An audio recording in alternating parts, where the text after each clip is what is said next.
Paz, Senhor, gente, tudo bem? Então, estamos juntos aí para mais uma aula de ABD. Essa semana nós tivemos um debate bem maneiro lá no nosso grupo do WhatsApp sobre uma das partes dessa lição, a lição de número 6. O tema é o encontro com Deus, né? Já estamos aqui na lição de número 6 e por que eu trouxe aquele tema no grupo? Eu acho que não poderíamos passar correndo por ele, e o fato de nós estarmos nas nossas aulas online, nós temos que correr, resumir o máximo as aulas. Então, eu achei importante falar sobre ele lá para que a gente já entrasse na aula com um bom entendimento disso. Eu vou falar um pouco sobre ele ainda, mas já foi bem discorrido lá no nosso grupo. Antes de entrar de fato na aula, eu vejo uma dificuldade muito grande hoje nos alunos de EBD de se dedicarem a assistirem às aulas. Eu vejo também que no nosso tempo, né, eu comecei a fazer faculdade à distância e é crescente o número de pessoas que estão estudando à distância. Então tem se tornado muito comum as pessoas estudarem em frente de um computador, em frente da televisão, quando ela tem os recursos para que a aula seja passada na televisão, e até mesmo diante de um telefone. Basta haver uma dedicação, uma prioridade e um desejo, né? Acima de tudo, um desejo da pessoa que está estudando pelo conteúdo. Isso levará ela a estar ali prestando atenção e valorizando o que está sendo passado. Minhas aulas da faculdade, por exemplo, cada videoaula é de 80 minutos. E eu sei da importância que é cada videoaula. E às vezes eu ainda volto, eu paro, volto para assistir, para não perder nenhum detalhe. Né? Sei que eu não sou um renomado professor de escola dominical, que há muitos outros melhores, mas nós nos esforçamos para passar algum conteúdo. E que se houver o desejo da nossa parte por esse conteúdo, o conteúdo da palavra de Deus, com toda certeza o fato de nós estarmos estudando online não vai nos trazer todo esse impedimento para que nós estejamos estudando. Antes de entrarmos na aula, eu queria falar sobre isso. Eu lembrei, essa semana, de uma palavra do apóstolo Robert Dodô, lá de Gana. Nós tivemos uma conferência com ele, a conferência Macários, e esse tempo marcou a minha vida. O apóstolo Robert Dodô, ele falou uma coisa que me chamou muita atenção, que ele falou da grandiosidade de pregadores, né? Que o Brasil ele é rico em pregadores, mas ele é deficiente em mestres. E ele também falou da diferença de uma pregação para uma aula. Uma pregação, a analogia que ele usou, ele falou que é como se olhássemos para a mulher, para nossa namorada, por exemplo, antes dela ser nossa namorada, a minha namorada, por exemplo. E é aquela menina bonita, arrumada, penteada, bem adornada, maquiada, cheirosa, né? E aquela é a menina que atrai geralmente, né? Bonita, não comete erros, fala bonito, né? Não paga mico. Só que ela não é aquilo o tempo todo. E o amor pela pessoa nos faz perceber que uma pessoa ela não é aquilo o tempo todo, não é aquela apresentação o tempo todo. Que quando nós amamos alguém de fato, nós entendemos que quando casamos e acordamos ao lado, nós não encontramos aquela menina arrumada, penteada, maquiada, perfeitinha. Não, nós encontramos alguém que é o que é. Uma pregação, geralmente, é uma exposição apresentada da melhor forma possível. Uma aula é nós entendermos como realmente é, sem rodeios, sem embelezar o pavão, né? Falar da palavra como ela é. E aqueles que amam, assim como nós amamos aqueles que nós escolhemos para estar ao nosso lado, nós vamos ficar ao lado, nós vamos valorizar como ela é, né? E a palavra de Deus, nós precisamos entender isso. Ela é o que ela é. Nós não precisamos de embelezar ela para que as pessoas possam amar. Claro que nós precisamos transmitir ela da melhor forma possível, mas nós não vamos perder o foco das coisas ou nos deixar levar pela modernidade e querer enfeitar aquilo que já é belo. O Evangelho ele é belo, a palavra de Deus ele é maravilhosa. Então valorize ela como ela é, sem necessitar de tantas coisas para que você possa então dar prioridade, dar atenção para ela, entendeu? Então nessa aula aproveite o melhor, né, que ela possa te oferecer, se dedique, se aprofunde, pesquise, confira os versículos, porque com certeza o Senhor vai falar ao seu coração.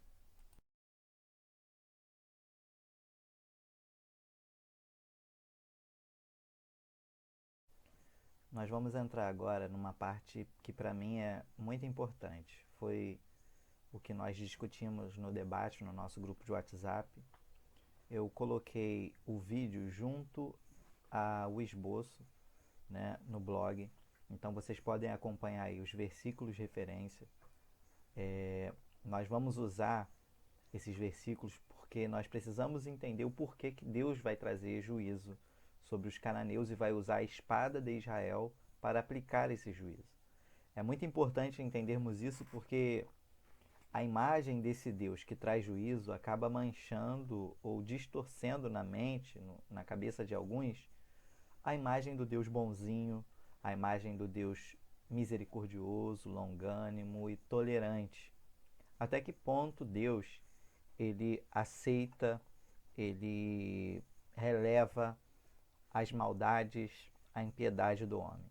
Então, queria começar a ler com você a partir de Levítico, capítulo 18, versículo 24 e 25. Diz assim: não se contaminem com nenhuma dessas coisas, porque assim se contaminaram as nações que vou expulsar da presença de vocês. Até a terra ficou contaminada e eu castiguei a sua iniquidade, e a terra vomitou os seus habitantes.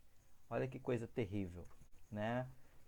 Deus ele estava alertando o povo para que eles não se contaminassem como o povo que habitava naquela terra e que a própria terra estava contaminada pelas maldades que eram feitas ali, pelo sangue derramado, pelas imoralidades, os pecados cometidos.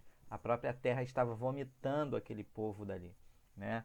Ou seja, não era só uma conspiração, digamos assim, de Deus contra os cananeus e dando preferência ao povo de Israel. Eles chegaram no limite da maldade. Isso está em Gênesis capítulo 15, versículo 16. Você lendo, você vai entender o que queremos dizer com o limite, né? A medida da maldade. Eles chegaram no limite da maldade e Deus ele agiu com juízo. Isso foi falado lá no nosso grupo e pode ser bem compreendido se você acompanhar o texto. Outra coisa, ao falarmos sobre esse juízo de Deus que deveria levar o povo cananeu ao extermínio total, nos parece que a imagem do Deus amoroso e misericordioso é distorcida, se tornando a imagem de um tirano. Em uma de nossas aulas falei sobre a revelação completa ou especial de Deus. Por que é importante nós entendermos essa questão da revelação de Deus? Lembra que eu falei sobre Raabe? Raabe, ela colocou fé em Deus, mesmo ela não tendo sido ensinada pelos seus pais sobre os primeiros 5 livros da Bíblia, o Pentateuco, mesmo ela não aprendendo, ouvindo histórias sobre o Deus de Abraão, Isaac e Jacó, Raabe, ela colocou sua fé em Deus. E isso fez dela uma mulher, uma heroína, né? Ela entrou lá no livro, na carta aos Hebreus, no capítulo 11, como uma heroína da fé. E ela também entrou para a genealogia de Jesus. Ela fez uma escolha de fé. Ou seja, ela não recebeu uma revelação completa. As informações que ela recebeu foi suficiente para que ela colocasse fé no Deus de Israel e seguisse a partir dali, da oportunidade que ela teve, os seus mandamentos. Eu achei importante falar sobre essas revelações porque alguns podem questionar assim, poxa, mas o povo cananeu ele não tinha a mesma instrução teológica, né, moral que o povo de Israel recebeu quando eles receberam a lei de Deus, né? Só que nós precisamos entender uma coisa: Deus ele vai julgar o homem de acordo com a sua injustiça e a sua impiedade. Queria convidar você para ler na carta aos Romanos, no capítulo 1, do versículo 18 até o versículo de número 25. Você pode acompanhar aí no texto do blog, que está bem aí já os versículos separados para você. E você vai entender que diz assim: portanto, a ira de Deus é revelada do céu contra toda a impiedade e injustiça dos homens. Ou seja, Deus ele é o mesmo. Ele é o mesmo ontem, hoje e será eternamente. Isso está escrito lá na carta aos Hebreus também, que Jesus é o mesmo ontem, hoje e eternamente. Deus ele é imutável. Isso é um dos atributos de Deus. Ou seja, Deus ele é implacável contra a impiedade e contra a injustiça. Isso é fato. Deus ele vai julgar com justiça toda impiedade e injustiça. E a medida da impiedade e injustiça do povo cananeu tinha chegado no limite. E Deus agora estaria agindo com juízo sobre aquele povo, né? O que nós precisamos entender é o nosso lugar, a nossa condição e o lugar do povo cananeu e de povos semelhantes a ele na nossa atualidade, que também ainda não receberam nem mesmo uma revelação parcial ou muito menos uma revelação completa. Zé Carlos, o que é revelação parcial, o que é revelação completa? E eu vou falar de mais uma, que é a revelação natural.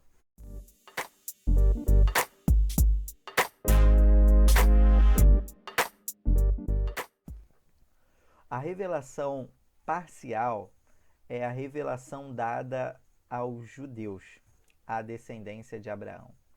Que revelação parcial é essa? É a lei, é os profetas, são as escrituras do Antigo Testamento. Eles receberam uma missão gloriosa de passarem esse ensinamento, passarem essa mensagem, passarem a lei para os seus filhos de geração em geração. O povo de Israel, eles viveram, eles guardaram, eles transmitiram, eles replicaram a lei, e nós não podemos tirar o mérito e a grandiosidade dessa missão, né? Pois hoje nós temos em nossas mãos o Antigo Testamento graças a quem? Graças a eles. Eles tiveram essa missão. Mas o Antigo Testamento ele era uma revelação parcial. Nessa revelação parcial, você mesmo na carta aos Hebreus, no capítulo 11, você vai ver que os homens do Antigo Testamento, aqueles que receberam uma revelação parcial, seja pelas escrituras que já existiam, ou sejam pelas manifestações de Deus, quando ainda não existiam as escrituras, quando a palavra era passada de boca, né, de pai para filho. Então, essa revelação parcial não é a revelação completa. A revelação completa foi dada na pessoa de Jesus quando ele se manifestou, esteve entre os homens. E a partir daí foi escrita a história dele, foi testemunhada. O Evangelho de Lucas, por exemplo, ele é especial por conta disso, né? Ele foi pesquisado de maneira melindrosa, né? Com detalhes, para nos trazer um testemunho verdadeiro, verídico, né? Que não poderia ter contestações. Existiam ali provas, existiam ali testemunhas, existiam ali registros de datas, de lugares, de pessoas importantes. Então, essa é a revelação parcial, é a revelação do Antigo Testamento sobre quem Deus é, sobre a vontade dele. E o Novo Testamento ele traz para nós uma revelação completa, ou podemos chamar de uma revelação especial, porque essa revelação ela vem para nós hoje na forma de uma Bíblia. Hoje nós temos em mãos o Antigo Testamento que falava sobre o Messias, e temos o Novo Testamento que nos revela o Messias, que era profetizado, falado, mostrado em símbolos, em festas, em profecias no Antigo Testamento. Então nós temos uma obra completa, temos uma revelação completa, fora a ação do Espírito Santo dentro de nós. Então hoje, né, até foi falado no grupo, acho que foi o Daniel que falou, que hoje a nossa situação ela é bem mais delicada do que o povo que não conhece Jesus. Assim como a situação do povo de Israel era bem mais delicada do que a situação dos cananeus. Porque os cananeus eles não tinham uma revelação parcial, que era as manifestações de Deus, a história contada de pais para filhos, das experiências das manifestações de Deus e nem mesmo a lei escrita. Eles não tinham as tábuas dos 10 mandamentos, o povo de Israel tinha. Então, a situação de Israel era mais delicada, porque Deus estava então dando uma direção para eles. Errar o caminho era escolher errar.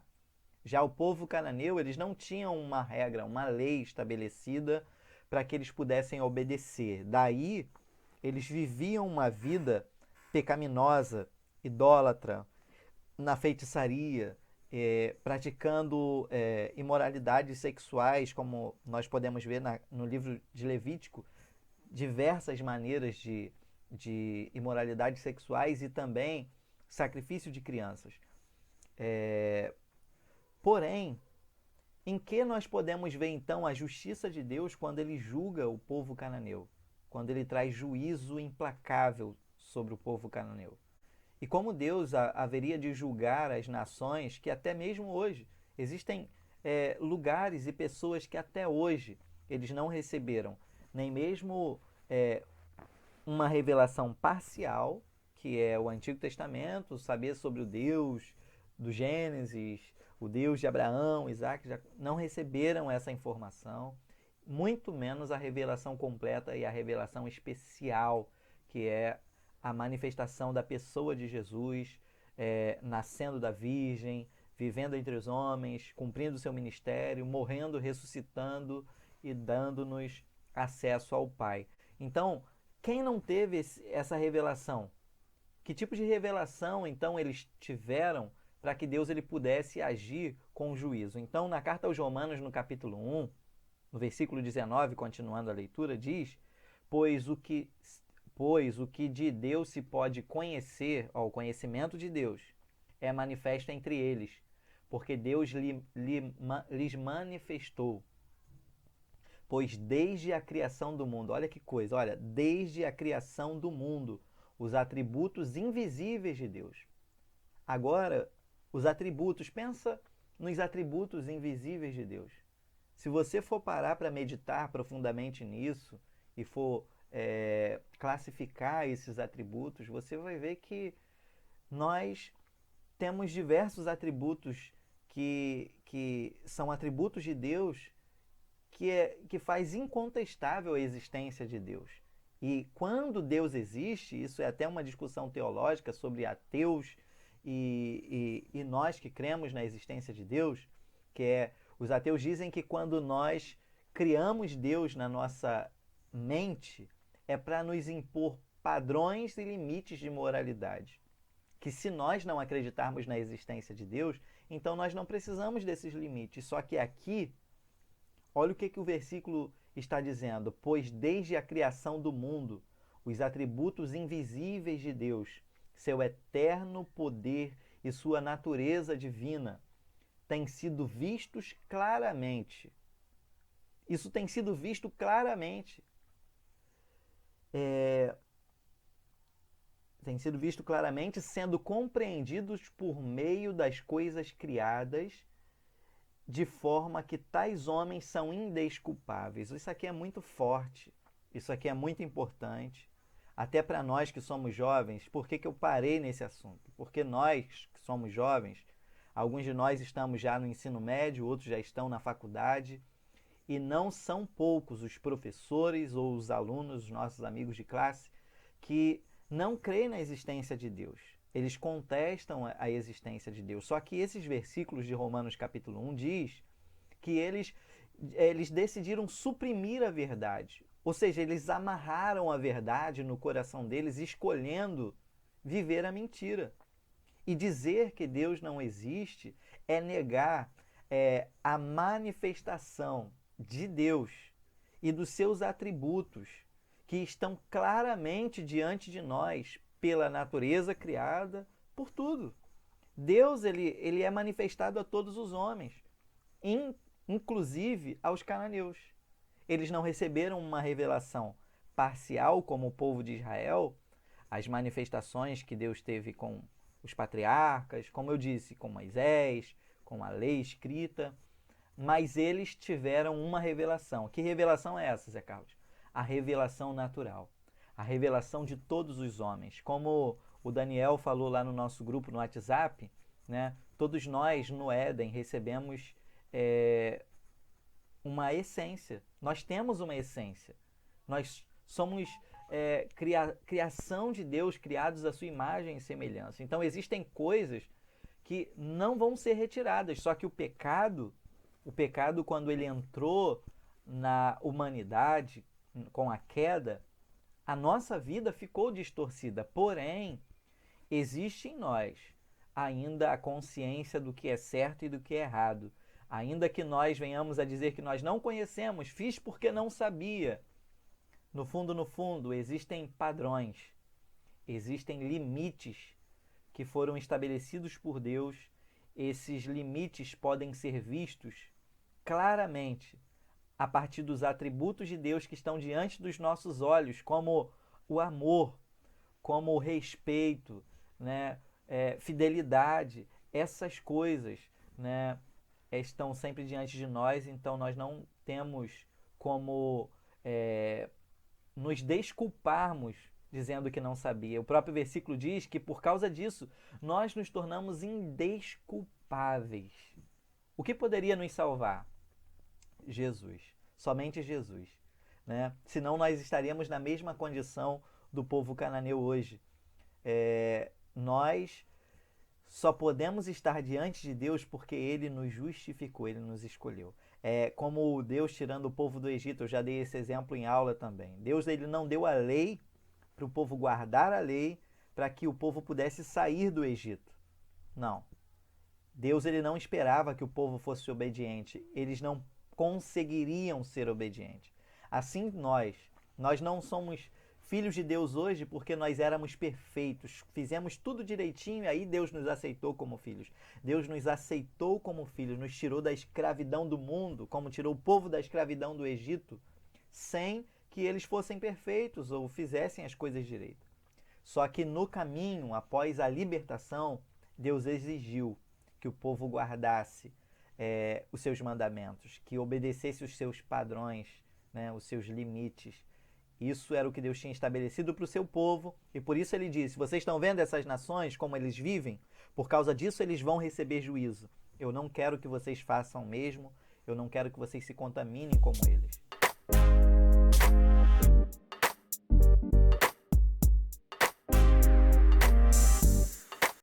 Então, para finalizar nossa aula, nós não poderíamos deixar de falar do encontro de Josué com o Senhor. Na verdade, a aparição do Senhor ali é uma teofania, é quando na Bíblia encontramos aparições do Senhor Jesus no Antigo Testamento, na forma de um anjo.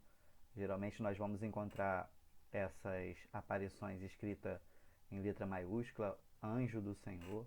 E nesse momento Josué ele vai até o pé de Jericó.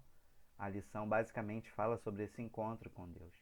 Lembre-se que Josué já tinha enviado ali 2 espias para Jericó, só que ele se achou na responsabilidade, né, de também ir ali, dar uma olhada no terreno. Quando Josué olhava para Jericó, ele via um grande desafio pela frente. Mas não somente isso, Josué também via o que eles estavam para conquistar. Naquele momento, nós vemos a atitude de um líder, de olhar, observar, refletir, meditar, mas sobretudo Josué ele foi ali para orar a Deus. Sozinho ele estava E essa é uma característica do líder, né?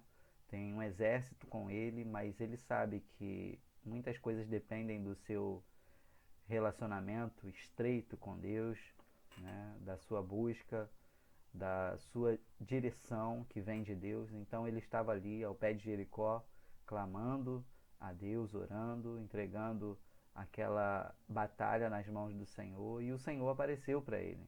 De uma forma gloriosa, o Senhor apareceu para ele. E essa lição nos chama a atenção para algo muito interessante, que Josué ele já tinha passado por diversas experiências, né? As experiências do Egito, das pragas, a abertura do Mar Vermelho, a provisão no deserto, o Rio Jordão parar no montão, eles atravessarem. São tantas experiências gloriosas, né? E a gente fica pensando assim, quando a gente passa por uma experiência miraculosa, gloriosa com o Senhor, nós pensamos assim, será que tem algo maior do que isso para acontecer? Será que algo vai acontecer ainda na minha vida? Algo depois de tudo isso que eu já vivi?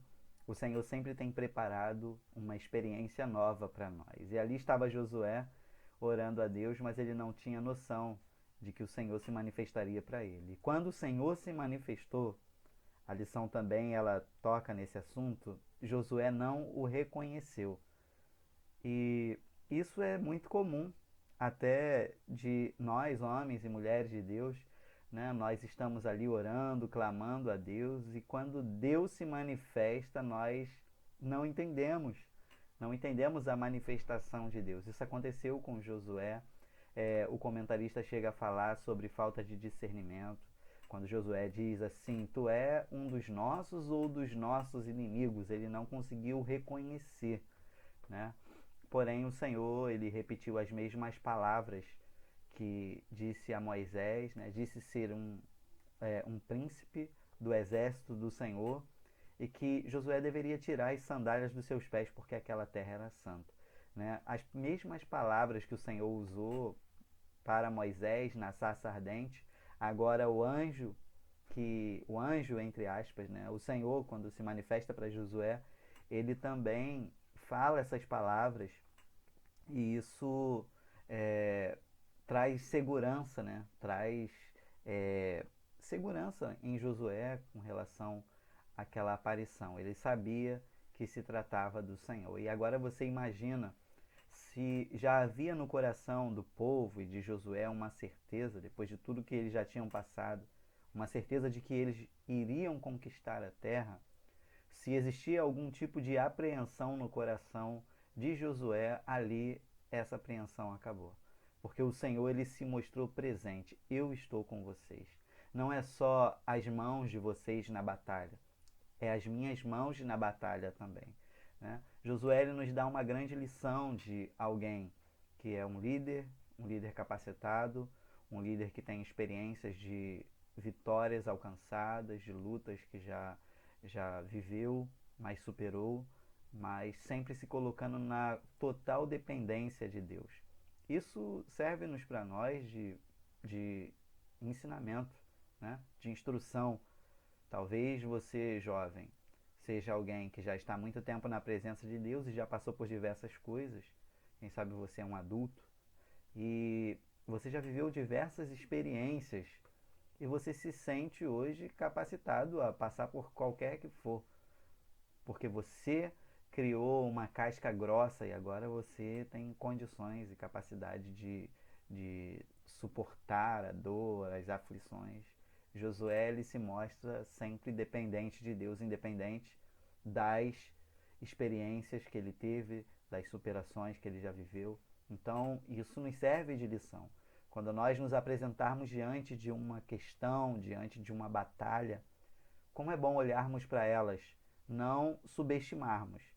É um desafio, mas também é ali que eu vou conquistar, porque o Senhor está comigo. E quando nós clamamos a Deus, quando nós buscamos a intimidade, quando nós buscamos ali na nossa individualidade, né, é a nossa parte com Deus. Ele se manifesta para nós, ele se mostra presente e nos traz segurança de que essa batalha não é nossa, essa batalha é do Senhor. Que você possa meditar em toda essa lição. Espero que tenha falado ao seu coração. Não deixe de acompanhar lá embaixo na leitura do blog, que tem o esboço de toda a lição. Vamos fazer assim agora para nos trazer mais facilidade, né, para acompanharmos todo o conteúdo. Espero que vocês gostem e sejam abençoados em nome de Jesus.